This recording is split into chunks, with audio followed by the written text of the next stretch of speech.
The first time I took on a sales team, I was thrown into the deep end. Overnight, I inherited 16 AEs. And I think my bag for the year, my quota was like a $5 million quota with a team that the year before maybe did 1 million. Of those 16 AEs, one quit that week. One told me she was going on maternity leave in a few months. And there were 2 who had just started.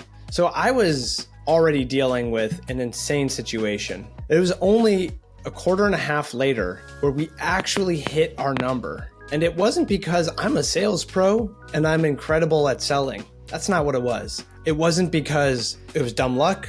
We got one huge deal that made the whole quarter. I wish that happened too. Commission check would have been really nice, but didn't happen. What happened was I focused all of my energy and attention on one thing. How do I remove that anxiety, the quota anxiety that sellers feel? The quota anxiety that SDRs and cold callers feel. It's the same thing if you have a quota for booking meetings or making calls. How do we remove that to allow there to be a certain amount of safety on this team?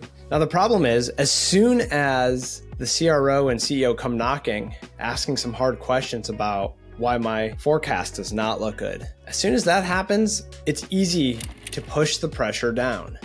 In my opinion, this is one of the jobs of a leader. You have to constantly protect your team from that external pressure. Your team does not need to know about your CEO or your CRO's demands for you to hit a number. And if they do know about it, chances are they've flipped the switch back into short-term tactics. So as a leader, you can do 2 things. 1, at all costs, protect your team from external pressures. Control how they feel by controlling what they hear. There's so much negative pressure put on salespeople constantly. I believe it's the leader's job to take that hit for the team, shield them from it, or at least minimize it 90-95% so that they hardly notice it, and allow them to do what they're there to do.